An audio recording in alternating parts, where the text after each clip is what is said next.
Welcome to Capitalise Education's 5-minute professional learning bite to support educators across the world during uncertain times. Remember, at Capitalise Education, we believe that educators achieve more together than they do alone. The focus of this week's professional learning bite is breaking down barriers to the Australian curriculum for students on the autism spectrum during the planning process. I love this quote.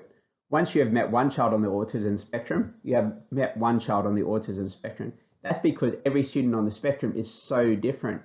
For this reason, one pedagogical approach won't work. Teachers need a diverse range of strategies in their tool shed. Students on the autism spectrum often demonstrate challenges in the areas of social communication and repetitive behaviours and restricted interests.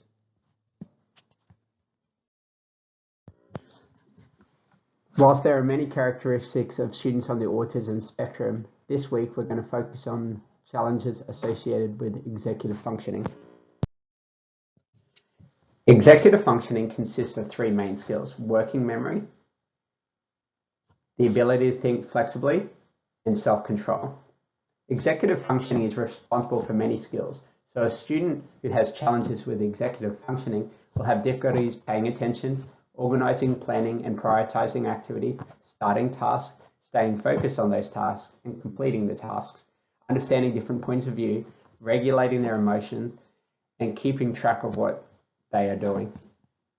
Let's contextualise these characteristics within a hypothetical student. This week's hypothetical student has difficulties with working memory. Beth Saggers from the Queensland University of Technology states that every person on the autism spectrum is unique and their needs will be reflected differently.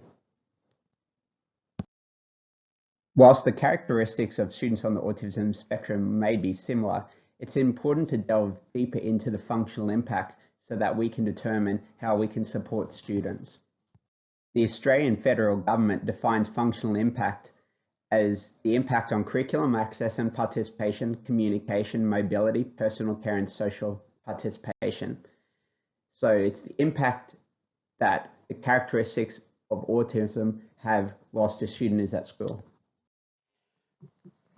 For our student who has difficulties with working memory, it's important to delve deeper into the functional impact of those characteristics so we can determine how to best support the student. Whilst our hypothetical student has difficulties with working memory, they specifically have difficulties becoming organised, planning and prioritising tasks in the humanities and social studies curriculum. So what can we do to support this student in our classrooms? In a classroom that utilises the UDL Framework, the learning goals are unlinked from the means to achieve them so that teachers can provide students with multiple options and choices to experience success. In other words, the way a student demonstrates the Australian curriculum is not specifically tied to a specific way of doing it, unless that is asked in the curriculum. The Universal Design Learning Framework from CAST provides us with a range of tools that we can incorporate in our tool shed to support students with disability and diverse learning needs.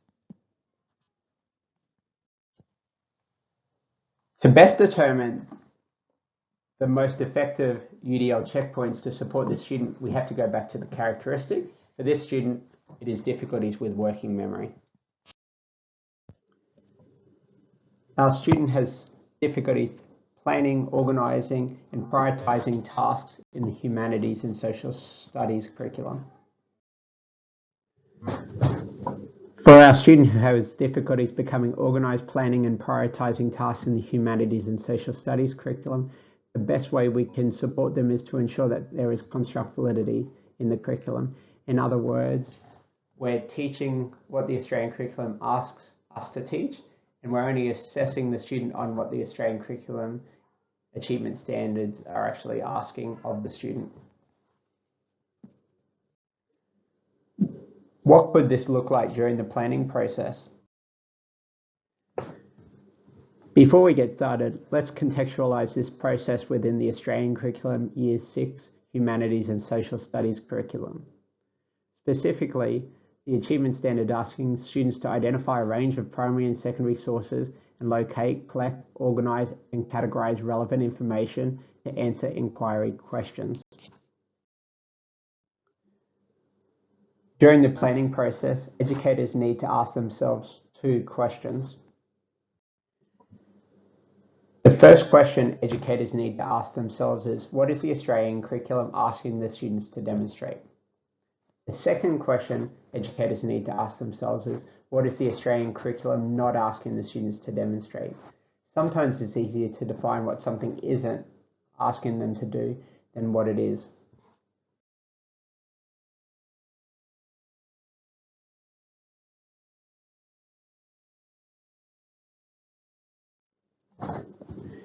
We start by looking for the cognitive verb or cognitive verbs in the achievement standard.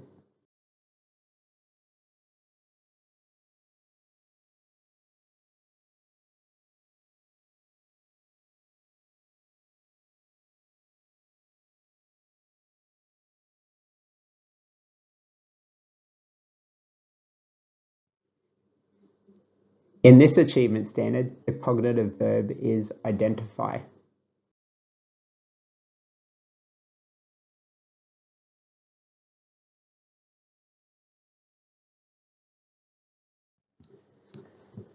We can then go to one of the many ACARA glossaries to identify the definition of the relevant cognitive verb.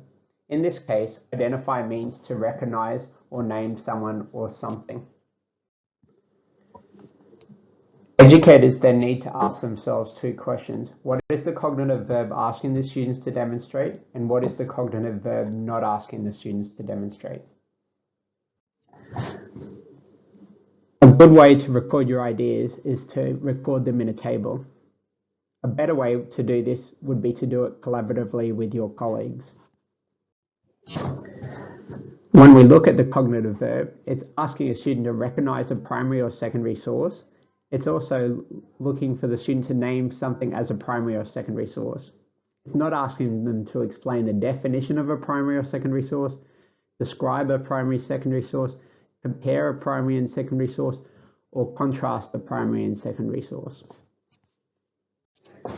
Once we have deconstructed the cognitive verb, we next need to deconstruct what the achievement standard is asking. It's important to identify what the achievement standard is asking the student to do and not do, because if we add extra elements to the achievement standard, we might be putting up a barrier to learning for the student. In this case, the achievement standard is asking the students to identify a range of primary and secondary sources and locate, collect, organise and categorise relevant information to answer inquiry questions.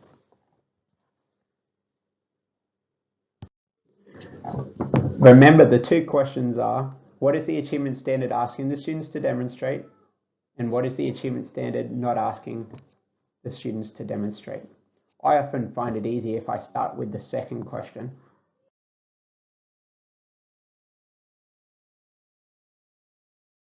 The achievement standard is asking the students to recognise a number of different types of primary and secondary sources. It's asking them to name a number of different types of primary and secondary sources. It's asking them to find some primary and secondary sources. And it's asking them to organise and place into groups primary and secondary sources to answer inquiry questions given to the student. It's not asking the students to describe in any form the primary and secondary sources, interpret and explain them.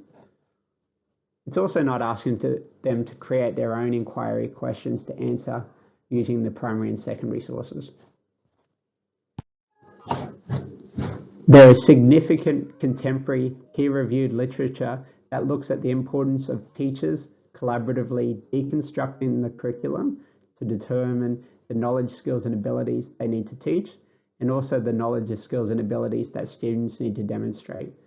Adding additional variables to the Australian curriculum could be a barrier to learning for students.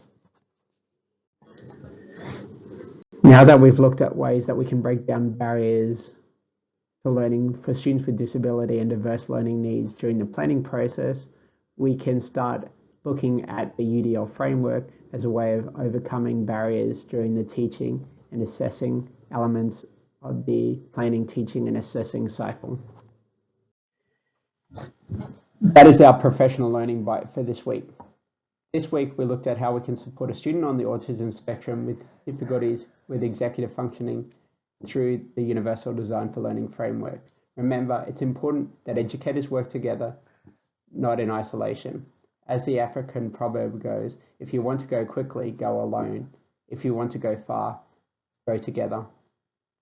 See you next week.